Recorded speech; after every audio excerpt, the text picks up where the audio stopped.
देशको राज्यकोष बन्द हुने भयो।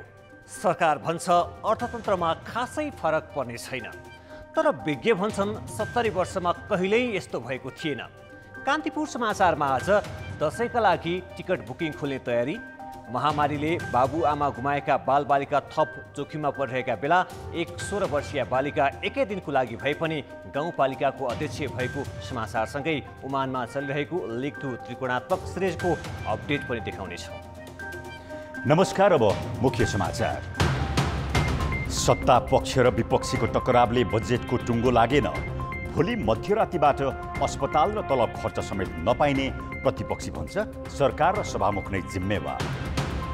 सत्ता साझेदार दलको बहानाबाजीले अधिकांश मन्त्रालय 2 महिनासम्म काम चलाऊ, जनतालाई महँगी र कालो बजारीको चपेटा। महामारीले अभिभावक गुमाएका बालबालिकाको स्थिति चिन्ताजनक। आफन्त र स्थानीय तहको संरक्षणमा रहेका बालबालिका शिक्षा र स्वास्थ्य सेवाबाट वञ्चित। तापक्रम बढेर 50 डिग्रीसम्म पुग्ने दिन प्रत्येक वर्ष दोब्बरले वृद्धि। इटली र क्यानाडा जस्ता चिसा देशमा समेत खाडी जत्तिकै गर्मी। र लिग 2 त्रिकोणात्मक सिरिजमा नेपाल र ओमान बीचको खेल जारी। नेपालले ब्याटिङ आज पनि राम्रो गर्न सकेन। 197 रनको झिनो लक्ष्य प्रस्तुत।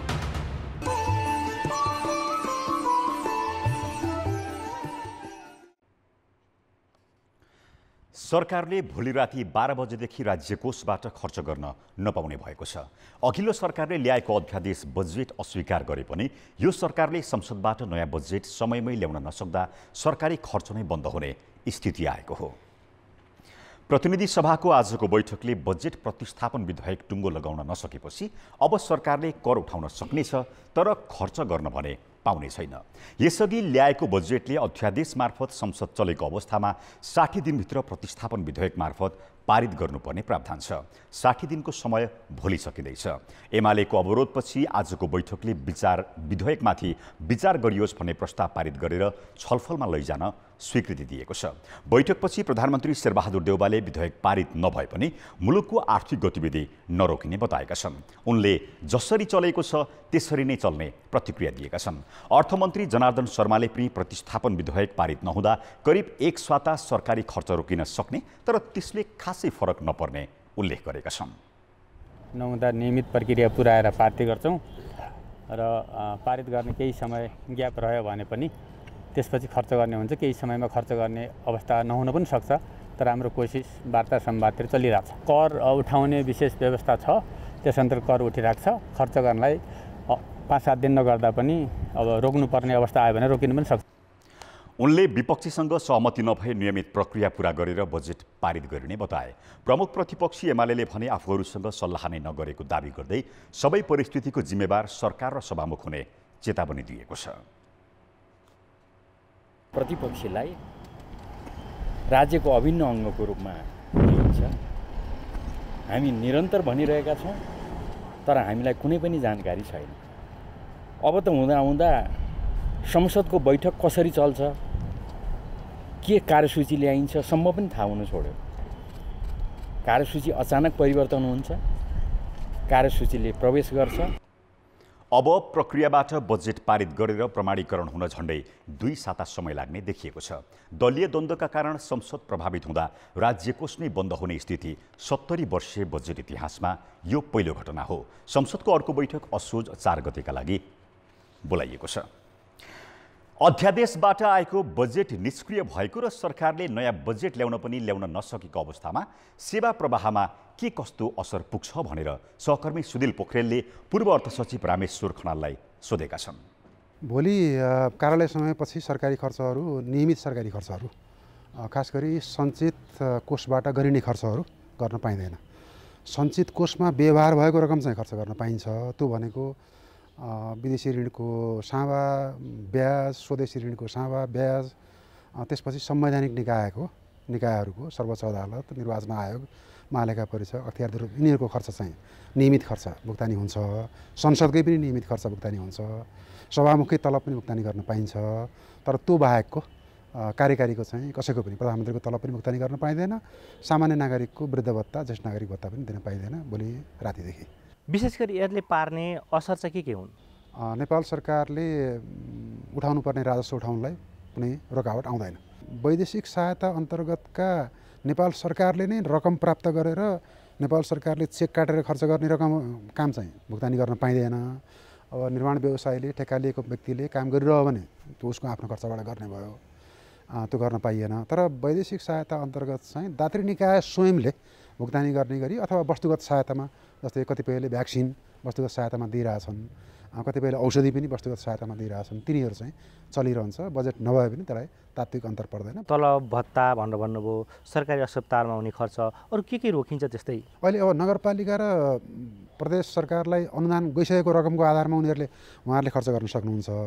त्यही भएर नागरिकले पाउने आधारभूत सुविधाको निमित्त जुन नगरपालिकाहरूले खर्च गर्छन् ती कामहरू चाहिँ भइरहने भए, सङ्घीय सरकारले नागरिकलाई प्रदान गर्ने सुविधा, सङ्घीय सरकारले आफ्नै कोषबाट ज्येष्ठ नागरिकलाई, सुत्केरीलाई, विभिन्नलाई भत्ता दिन्छ होइन, सामाजिक सुरक्षाको ठुलो प्रबन्ध छ, त्यस्तो चाहिँ सबै रोकिन्छ।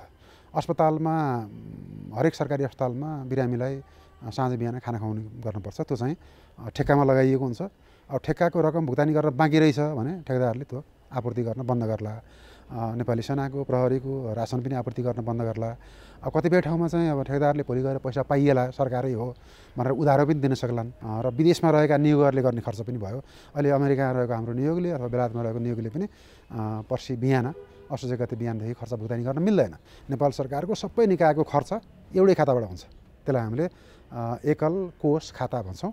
र त्यो भएको हुनाले पहिला हरेक कार्यालयसँग अलिकति नगद पनि हुन्थ्यो, केही दिनसम्म चल्थ्यो पनि, अहिले त त्यो चल्ने सम्भावना पनि छैन। 4-5 दिनपछि राजनीतिक सहमति गरेर निकास चाहिँ निकाल्नुपर्छ। बजेटलाई बन्धक र नागरिकलाई जाने सेवालाई बन्धक चाहिँ गर्नु हुँदैन। उहाँहरूका राजनीतिक असन्तुष्टि होलान्, असहमति होलान्, त्यसलाई राजनीतिक हिसाबले अरू किसिमले गर्नु पऱ्यो होइन। अब पार्टीले गरेको कारबाहीलाई सदर गरेन, बदर गरेन भन्ने आधारमा नेकपा एमाले जिम्मेवार दलले यस्तो किसिमको यो मुलुकको बजेटलाई नै अप्ठ्यारोमा पार्ने, नागरिकले पाउने सुविधा नै रोकिनुपर्ने अवस्थामा पुर्याउनु चाहिँ हुँदैन। जस्तो अब महामारी छ, आपतकालीन रूपमा चाहिँ खर्च गर्नु पर्यो भने के उपायहरू हुन सक्छन् सरकारसँग चाहिँ?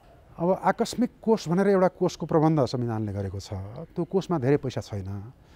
अब यदि केही गरी त्यस्तो महामारीको अवस्था आयो भने सरकारले आफैले भुक्तानी गर्न सक्दैन।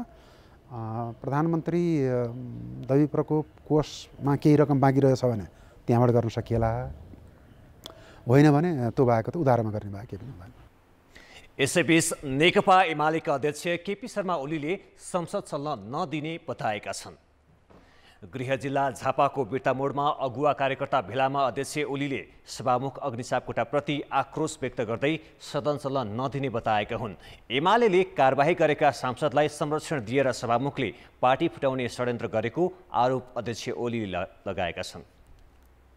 षड्यन्त्रमा सभामुख सामेल भएको हुनाले, षड्यन्त्रकारीको मध्यस्थता र आफै समेत षड्यन्त्र गरेको हुनाले र कई सांसदहरू हामीले साउन 25 गते निकालिसकेका मान्छेहरूलाई सांसद भनेर सभामा राखेको हुनाले हामी अहिले संसदको बैठक, प्रतिनिधि सभाको बैठक अवरुद्ध गरिरहेका छौँ। ओलीले एमाले फुटेको नभई केही व्यक्ति चोइटिएको बताए। नेकपा एकीकृत समाजवादीका अध्यक्ष माधव नेपालप्रति आक्रामक मन्तव्य दिएका उनले नयाँ पार्टीमा जानेलाई पिलोको संज्ञा दिए। एउटा झुन्ड लिएर बाहिर निस्किए, पार्टीलाई भोट हालेनन्, बेइमानी गरे, जनताको भोटप्रति गद्दारी गरे, पार्टीप्रति बेइमानी गरे, देशप्रति बेइमानी गरे। सरकार असंवैधानिक रूपले गठन भएको बताएका ओलीले आगामी चुनावमा एमाले सबैभन्दा ठूलो दल बन्ने जिकिर समेत गरे। कोरोना महामारीका कारण थुप्रै बालबालिकाले अभिभावक गुमाएका छन्, तर संरक्षणको लागि काम गर्नुपर्ने तिनै तहका सरकारसँग यस्ता बालबालिका कति छन् भन्ने यकिन तथ्याङ्क समेत छैन। आज मुलुकभर बाल दिवस मनाइँदै गर्दा जोखिममा परेका बालबालिकाको स्थितिबारे सुबिन्द्र श्रेष्ठले तयार पारेको यो रिपोर्ट।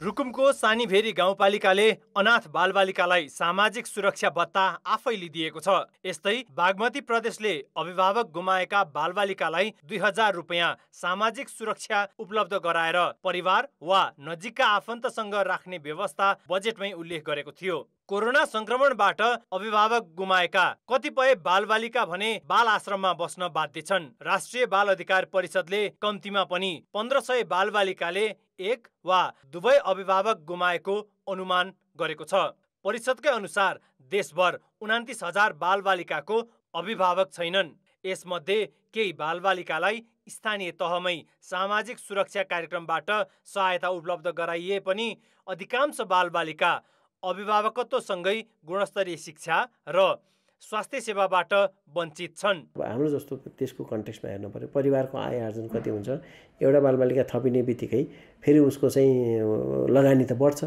होइन, त्यो खर्च गर्न सक्ने हैसियत सबै परिवारको हुन्छ कि हुँदैन, अथवा त्यो परिवार सुरक्षित छ कि छैन, यी सबै कुरा हेर्नुपर्ने हुँदाखेरि सम्बन्धित पालन पोषण गर्ने परिवारलाई स्थानीय तह मार्फत निश्चित सामाजिक सहायता उपलब्ध गराइदिने हो भने, आर्थिक सहायता उपलब्ध गराइदिने हो भने धेरै बालबालिका र आफ्नै परिवारमा, आफ्नै गाउँठाउँमा, आफ्नै आफन्तजनको बिचमा हुर्किन सक्छन्।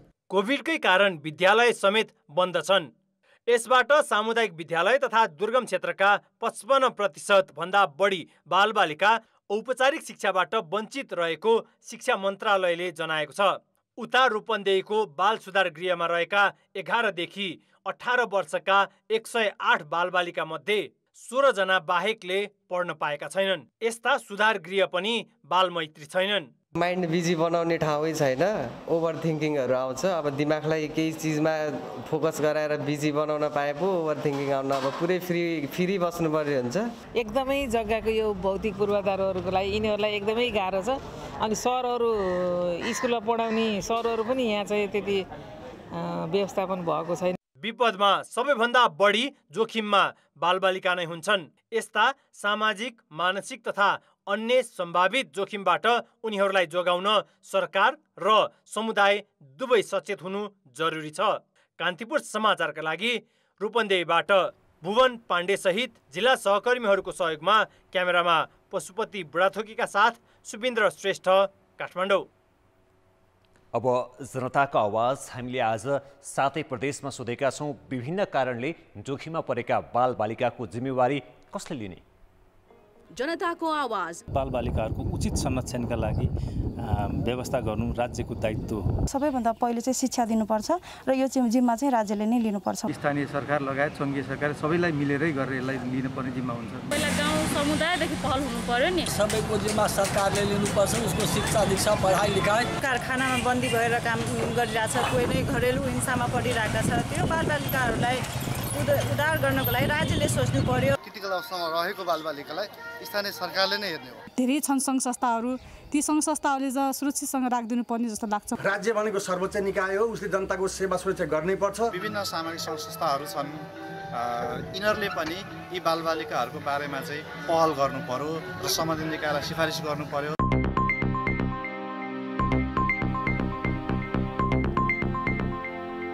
मोरङको बुढीगङ्गा गाउँपालिकाकी 16 वर्षीय किशोरी सुस्मिता ऋषिदेव मङ्गलबार एक दिनको लागि गाउँपालिका अध्यक्ष भइन्। 57औं राष्ट्रिय बाल दिवसको अवसरमा गाउँपालिका अध्यक्ष बालचन्द्र माझीले एक दिनको लागि आर्थिक र प्रशासनिक अधिकार बाहेक साङ्केतिक रूपमा गाउँपालिका अध्यक्षको जिम्मेवारी सुस्मिता ऋषिदेवलाई प्रदान गरे। जिम्मेवारी पत्र पाएपछि बालिकाको अध्यक्षतामा कार्यपालिका बैठक बसेको थियो। पहिलो बैठकले बुढीगङ्गा गाउँपालिकाभित्र रहेका सम्पूर्ण बालबालिकाका लागि नेतृत्व विकासको लागि 50,000 रुपैयाँ विनियोजन गरेको थियो। यस्तै बालबालिका मैत्री पूर्वाधार र बालविवाह रोक्ने निर्णय गर्यो।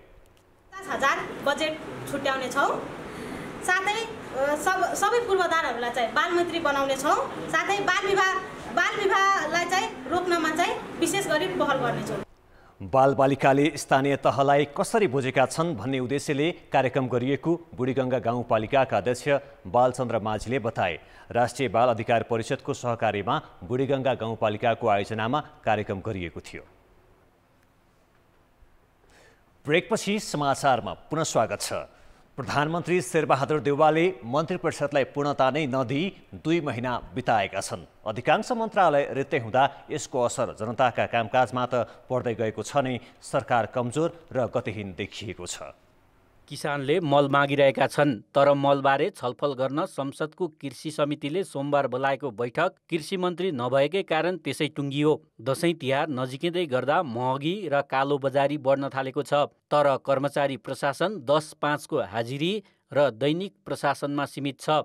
मन्त्रीकै अभावमा सचिवले ठोस निर्णय गर्दैनन्। परराष्ट्र मन्त्री नहुँदा भारतीय सीमा सुरक्षा बलका फौजले तुइन चुडाइदिएपछि महाकालीमा बेपत्ता भएका दार्चुलाका जयसिंह धामीको विषयमा सरकारको कूटनीतिक पहल फासफुस जस्तै छ। कोभिड महामारीमा दिनरात खट्नुपर्ने स्वास्थ्य मन्त्रालय राज्य मन्त्रीकै भरमा छ। यी त केही उदाहरण मात्र हुन्। असार 29 गते प्रधानमन्त्री बनेका काङ्ग्रेस सभापति शेरबहादुर देउवाले 16वटा मन्त्रालय अहिलेसम्म आफूसँगै राखेका छन्। सरकारको यो गतिप्रति संसदमा प्रतिनिधित्व गर्ने दलहरू नै व्यङ्ग्य गर्छन्। 4 गतेसम्म यस्तै चल्छ। राज्य यसरी चल्छ त? चलिराखेको छ नि। संसद बन्द छ, संसद चलेको छ कि बन्द छ ठेगान छैन। राज्य त चलि नै राखेको छ। संविधान, संसद र लोकतन्त्र जोगाउँदै जनताका अपेक्षा सम्बोधन गर्ने बाचा गरेका गठबन्धन दलका तर्फबाट 2 महिना देउवा प्रधानमन्त्री बने यता सरकार गतिहीन जस्तै छ। मन्त्रीहरू नहुँदा मन्त्रालय मात्रै रित्ता होइनन्, विपक्षी एमालेसँग संवाद ठप्प छ। मन्त्रालय भागवण्डा र सत्ता गठबन्धन दलका आफ्नै स्वार्थले मन्त्री परिषदको हिसाब किताब र विस्तारको दिनगन्ती सरेको सरै छ। मन्त्री परिषद विस्तारको विषय प्रधानमन्त्रीले सहयात्री दलसँग नाम माग्ने, तर उनीहरूले कहिले अदालत र कहिले अध्यादेश देखाएर पर्खाउनेकै वरिपरि घुमेको छ। यो स्थितिमा सरकारबाट सुशासन र समृद्धिको अपेक्षा कसरी गर्ने? शेरबहादुरजी अब सुध्रिनु होला भनेर भन्ने थियो, उहाँ अब सरकार इफेक्टिभली चलाउनुहुन्छ होला भन्ने थियो। शेरबहादुरजीको पुरानै चाहिँ गति र मति अगाडि आयो, त्यसले गर्दा उहाँको इमेज बिल्डिङ भएन। यसको चाहिँ सर्वनाश चाहिँ यसले कहाँ गर्छ भने त्यही नेपाली जनताको आशा र भरोसाको मृत्यु हुन्छ। एक दोस्रो कुरा, नेपाली काङ्ग्रेसको इमेज जुन चाहिँ विपक्षीमा बस्दा राम्रो भइरहेको थियो त्यो इमेज चाहिँ बिग्रिएर धराशायी हुन्छ र 18 महिनापछि फेरि चाहिँ नेपाली काङ्ग्रेसले जुन रिभाइभ गर्ने सम्भावना थियो त्यो पनि शेरबहादुरजीको नेतृत्वमा सिद्धिला भन्ने डर छ। सरकारका 2 महिना हेर्दा प्रधानमन्त्री देउवाको निर्णय क्षमतामाथि धेरैले प्रश्न उठाएका छन्। अहिले त झन् विपक्षी एमालेसँगको टक्रावले संसद समेत निष्प्रभावी बनेको छ। कान्तिपुर समाचारका लागि क्यामेरामा विनोद कोजु र श्याम श्रेष्ठका साथ पर्वतराज घिमिरे, काठमाडौँ। नेपालमा कोरोना संक्रमण दर कम हुँदै गर्दा कतिपयले अब कोभिड सकियो भनेर हेलचक्राइ गर्न थालेका छन्। तर काठमाडौँ उपत्यकाका 3वटै सहित 7 जिल्लामा अहिले पनि सक्रिय संक्रमितको संख्या 1000 भन्दा बढी छ। दैनिक थपिने संख्या पनि उच्च रहेकाले जोखिमबाट बच्न सतर्कता भने अपनाउनै पर्ने देखिन्छ। भदौ 1 गते देशैभर सक्रिय संक्रमितको संख्या 39,371 थियो। परीक्षण गरिएका मध्ये 25% संक्रमण पुष्टि भएको थियो। अहिले यो संख्या 26,202 मा झरेको छ भने संक्रमण 11% को हाराहारीमा छ। यसले कोभिड महामारी केही कम भएको देखाउँछ, तर जोखिम भने हटेको छैन। बरु भिडभाड तथा चाडबाडका कारण जुनै बेला पनि संक्रमण बढ्न सक्ने भन्दै चिकित्सकहरूले सतर्कता बढाउन सुझाव दिएका छन्। मापदण्डहरू प्रयोग नगर्ने हो, अझै हेलचक्राइ गर्दै जाने हो। अब चाडबाड भर्खर केही चाडबाडहरू सुरु भइसकेको छ, नयाँ चाडबाडहरू आउँदैछन्। अब यही तरिकाले चाहिँ अब सकियो, अब कोभिड छैन भन्ने हिसाबले हिँड्दै जाने हो भने चाहिँ अब त्यही थोरै समुदायमा भएको रोग पनि धेरै चाहिँ फैलिन सक्ने अवस्था छ। देशभरको तथ्याङ्क हेर्दा संक्रमण कम भएको देखिए पनि जनघनत्व धेरै भएका काठमाडौँका 3वटा जिल्ला तथा झापा, मोरङ, सुनसरी र कास्कीमा दैनिक 65 देखि 300 सम्म कोभिडका बिरामी थपिरहेका छन्। यी जिल्लाहरूमा सक्रिय संक्रमितको संख्या पनि बढी छ, 1000 भन्दा माथि छ। यसले पनि लापरवाही गर्न नहुने प्रश्न पार्छ। परीक्षण गर्न जाने मध्येको पुष्टि हुनेहरूको अनुपात हेर्दाखेरि केही सुधार भएको देखिन्छ पछिल्ला हप्ताहरूमा, तर त्यो सुधार सबै देशव्यापी रूपमा एकरूपकै छैन, एकै रूपमा भइरहेको अवस्था छैन। जसरी भएको छ त्यो सुधारलाई हामीले सकारात्मक रूपमा लिनुपर्छ, तर त्यो सुधारलाई हामीले जोखिमका आँखाले, जोखिमका दृष्टिकोणबाट विश्लेषण गर्दाखेरि जोखिम घटेको चाहिँ देख्दैनौँ। त्यसो त संक्रमण 5% भन्दा बढी हुनुलाई नै जोखिमपूर्ण अवस्था मानिन्छ। त्यसमाथि हाम्रोमा त्यो दर 11% को हाराहारीमा छ। यसैले पनि मुख्य चाडबाड नजिकै गर्दा भिडभाड कम र स्वास्थ्य सतर्कता बढाउनु आवश्यक छ। कान्तिपुर समाचारका लागि क्यामेरामा रूपक कोइराला र भक्तपुर र मोरङ जिल्ला सहकर्मीहरूका साथ कृपाल गौतम, काठमाडौँ।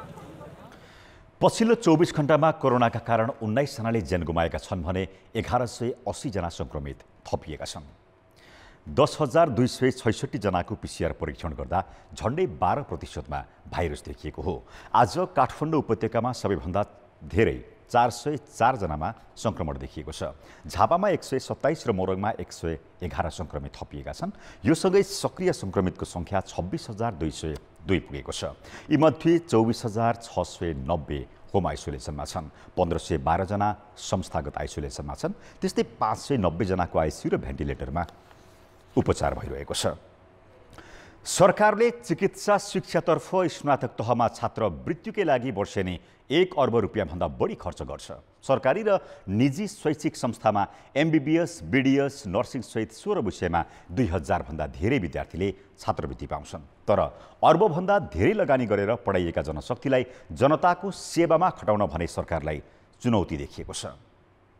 सरकारले यो वर्ष MBBSमा 417, BDSमा 565 र नर्सिङमा 805 सहित चिकित्सा शिक्षातर्फ 16 विषयमा 2171 जनालाई छात्रवृत्ति उपलब्ध गराएको छ।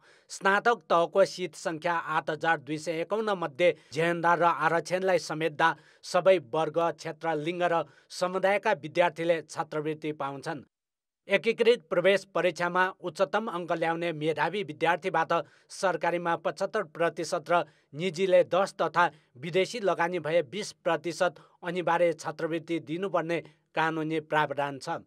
सामुदायिक विद्यालयमा 6 देखि 10 कक्षासम्म पढेका विद्यार्थीले पहिलो प्राथमिकता पाउँछन्।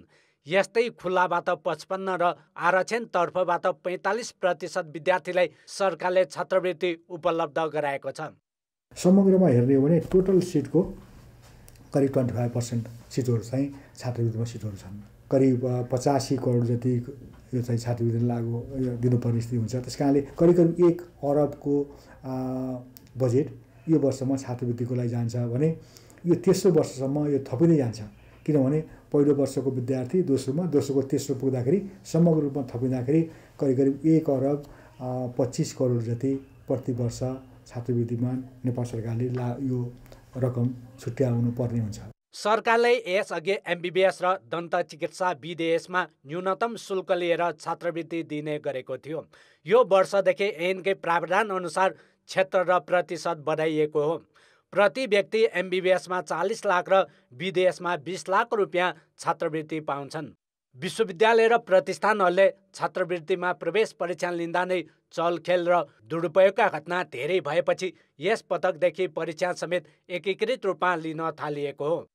यति धेरै रकम छात्रवृत्ति दिएर तयार हुने जनशक्तिलाई ग्रामीण क्षेत्र र विपन्न जनताको सेवामा खटाउन भन्ने सरकारलाई चुनौती थपिएको छ। किनभने छात्रवृत्तिमै पढेका डाक्टर तथा स्वास्थ्यकर्मी कम्तीमा 2 वर्ष सरकारले खटाएको ठाउँमा जानै पर्ने व्यवस्था छ, तर अधिकांशले त्यसको पालना गर्दैनन्। मलाई त के लाग्छ भने नेपाल सरकारले आफ्नो स्वास्थ्य संस्थामा दरबन्दी नै नराखिकन पनि आउने दिनहरूमा चाहिँ यो छात्रवृत्ति प्रदान गरिएको विभिन्न लेभलका छात्रवृत्ति प्रदान गरिएका विद्यार्थीहरू डाक्टर यो स्वास्थ्य जनशक्तिबाट नै काम चलाउन सक्छन्। चिकित्सा शिक्षामा विपन्न वर्गदेखि सबैको पहुँच सुनिश्चित गर्न सरकारले छात्रवृत्ति बढाउँदै लगेको छ। तर सरकारी लगानीमा परेका स्वास्थ्यकर्मीलाई ग्रामीण जनताको सेवामा खटाउन सके मुलुकको स्वास्थ्य प्रणालीमा समेत सुधार आउनेछ। कान्तिपुर समाचारका लागि क्यामेरामा रूपक कोइरालाका साथ नारायण किलम्बु, काठमाडौँ।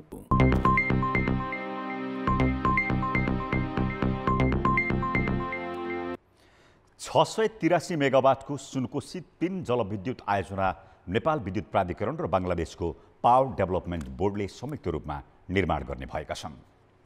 नेपाल र बङ्गलादेशका ऊर्जा सचिवहरूबीचको भर्चुअल बैठकले त्यो आयोजना संयुक्त रूपमा लगानी गर्ने निर्णय गरेको हो। जलविद्युत क्षेत्रमा सहकार्यका लागि नेपालबाट प्रस्तावित 5वटा जलविद्युत मध्ये सुनकोशी 3 रोजाइमा परेको हो। आयोजनाको स्थलगत भ्रमणका लागि प्राविधिक टोली मङ्सिर पुससम्म काठमाडौँ आइपुग्नेछ।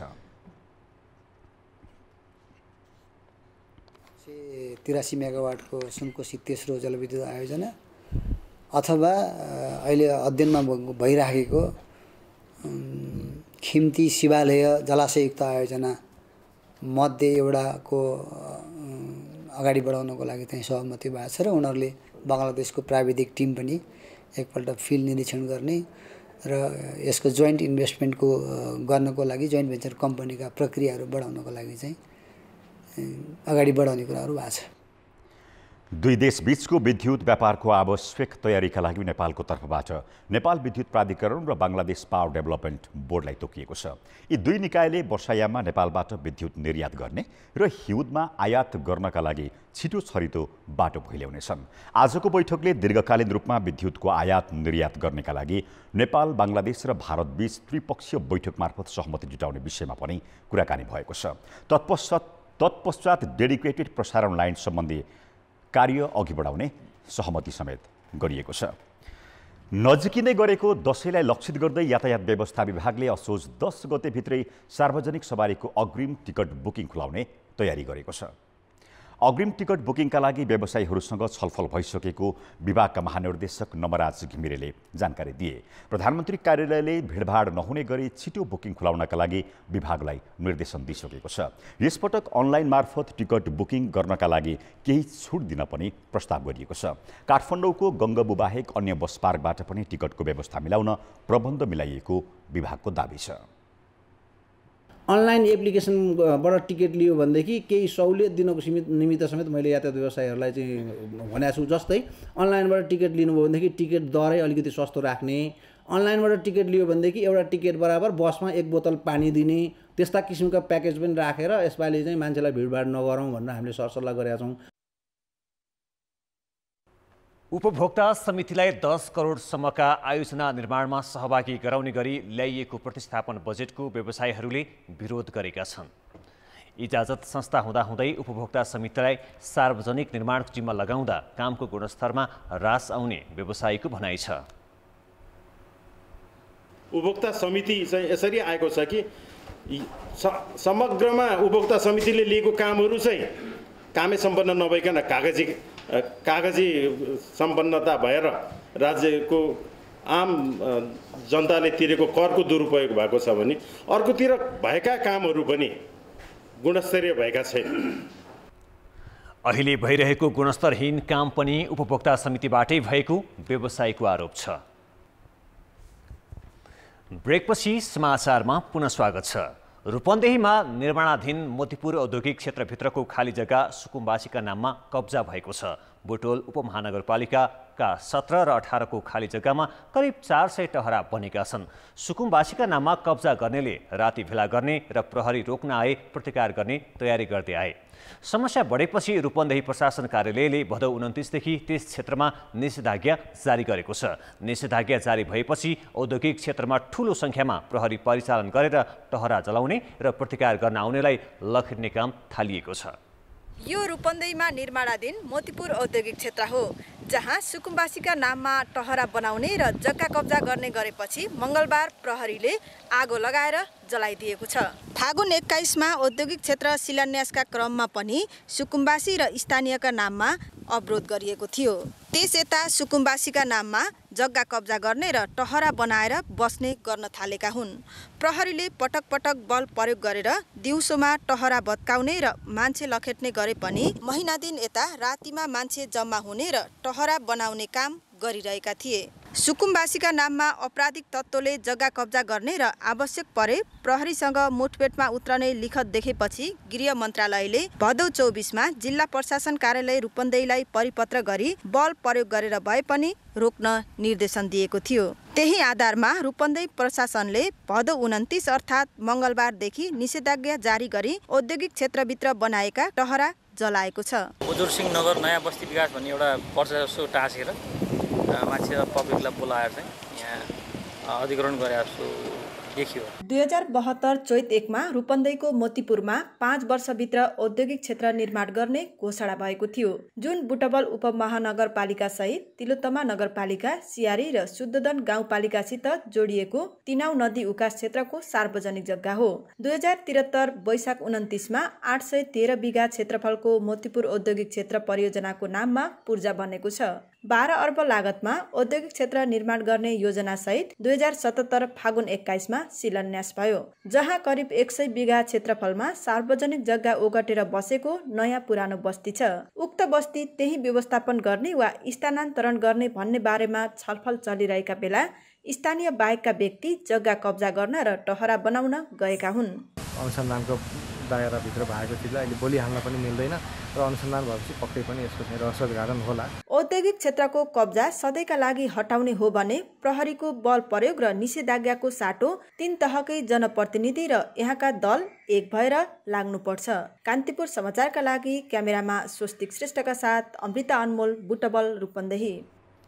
अब जनमतको अन्तिम परिणाम। जनमतमा हिजो हाम्रो प्रश्न थियो, कारागारहरू व्यवस्थित गर्न के गर्नु पर्ला? ए, नीतिगत सुधार, बी, पूर्वाधारमा ध्यान र सी, खुल्ला कारागार कार्यान्वयन। जनमतको अन्तिम परिणाम यस्तो छ, ए, नीतिगत सुधारमा 32%, बी, पूर्वाधारमा ध्यानमा 45% र सी, खुल्ला कारागार कार्यान्वयनमा 23%। अब आजको प्रश्न। जनमत हाम्रो प्रश्न छ, चिकित्सा शिक्षातर्फ सरकारी छात्रवृत्तिमा गरिएको लगानीको प्रतिफल लिन किन नसकिएको होला? ए, छात्रवृत्ति लिनेहरू इमान्दार नभएर, बी, अनुगमन संयन्त्रको अभाव र सी, अव्यावहारिक शर्त। जनमतको अन्तिम परिणाम भोलि बेलुकी 8 बजेको कान्तिपुर समाचारमा प्रसारण गर्नेछौँ। कृपया न्युज स्पेस ए, बी वा सी टाइप गरी 34001 मा एसएमएस गरी आफ्नो मत व्यक्त गर्नुहोला। खेलकुद समाचार। नमस्कार, कान्तिपुर खेलकुद समाचारमा स्वागत छ।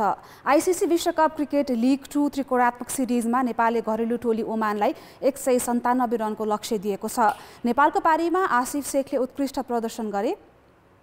अल अमारत स्टेडियममा टस जितेर ब्याटिङ गरेको नेपालले औसत प्रदर्शन गर्दै 47 ओभर 4 बलमा सबै विकेट गुमाएर 196 रन बनायो। अमेरिका विरुद्ध 84 रन बनाएका ओपनर कुशल भुटेल आज भने शून्यमा पभिलियन फर्किए। उनी बिलाल खानको बलमा आउट भएका थिए। आसिफ र कप्तान ज्ञानेन्द्र मल्लले दोस्रो विकेटका लागि 58 रनको साझेदारी गरे। ज्ञानेन्द्र 21 रनमा मोहम्मद नदिमको बलमा क्याच आउट हुँदै मैदान बाहिरे। रोहित पौडेलले 20 र विनोद भण्डारीले 6 रन जोड्दा कुशल मल्ल 4 रनमा आउट भए। सोमपाल कामी 7 रनमा रन आउट हुँदा विक्रम सोबले 2 रन जोडेका थिए। नेपालका लागि आसिफले 112 बलमा 7 चौका र 1 छक्काको मद्दतमा 90 रनको शानदार पारी खेले। आसिफले 64 बलमा ओडिआई करियरको आफ्नो पहिलो अर्धशतक पुरा गरेका थिए। शतक बनाउनबाट चुके पनि उनी नेपालका लागि एक दिवसीय अन्तर्राष्ट्रियमा उच्च रन बनाउने ओपनर बनेका छन्। अहिलेसम्म ओडिआईमा नेपालबाट पारस खड्काले मात्र शतक बनाएका छन्। आसिफ बिलालको बलमा क्लिन बोल्ड भए। सन्दीप लामिछानेले 10 बलमा 16 रन बनाउँदै रन आउट भएका थिए। 10औं विकेटका लागि करण केसी र सुसन भारीले 23 रनको साझेदारी गरेका थिए। करणले 21 र भारीले 2 रन बनाए। बिलालले 4 र निष्ठोर धाम्बाले 2 विकेट लिए। ओमान अहिले जवाफी ब्याटिङ गरिरहेको छ र ओमानले 5.2 ओभरमा 1 विकेट गुमाएर 61 रन बनाएको छ। नेपालका लागि करण केसीले पहिलो सफलता दिलाएका थिए। उनले सोएब खानलाई 7 रनमा आउट गरे। त्यसैगरी अर्का जतिन्दर सिंहले भने सोमपाल कामीलाई 1 ओभरमा 30 रन हिर्काएका छन्। नेपाली राष्ट्रिय क्रिकेट टिमले एक दिवसीय अन्तर्राष्ट्रिय वरियतामा 1 स्थान सुधार गरेको छ। अन्तर्राष्ट्रिय क्रिकेट परिषद आइसिसीले आज सार्वजनिक गरेको वरियतामा नेपाल 15औं स्थानमा उक्लिएको हो। नेपालले 8 ओडिआई खेल्दै 288 अङ्क जोडेको छ। नेपालले पछिल्ला 3 ओडिआईमा जित हात पारेपछि वरियतामा सुधार आएको हो। नेपालले ओमानमा खेलेका पछिल्ला 3 ओडिआईमा जित हात पारेको थियो। पपुवा न्युगिनी विरुद्धको 2 ओडिआई सिरिज जितेको थियो। यस्तै विश्वकप क्रिकेट लिग 2 त्रिकोणात्मक सिरिज अन्तर्गत नेपालले अमेरिकालाई 5 विकेटले हराएको थियो। नेपालभन्दा पछि 16औं स्थानमा ओमान छ, 17औं स्थानमा युएई, नामिबिया 18 र अमेरिका 19औं स्थानमा छ। पपुवा न्युगिनी 20औं स्थानमा छ। वरियताको शीर्ष स्थानमा न्युजिल्यान्ड, दोस्रो स्थानमा इङ्ल्यान्ड, तेस्रो स्थानमा अस्ट्रेलिया र भारत चौथो स्थानमा छ। टी20 वरियतामा भने नेपाल 13औं स्थानमा यथावत छ। खेलकुद समाचार अहिलेलाई यति नै। अब मौसम सम्बन्धी जानकारी।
कान्तिपुर समाचार अहिलेलाई सकियो। कान्तिपुर टेलिभिजन हेर्दै गर्नुहोला।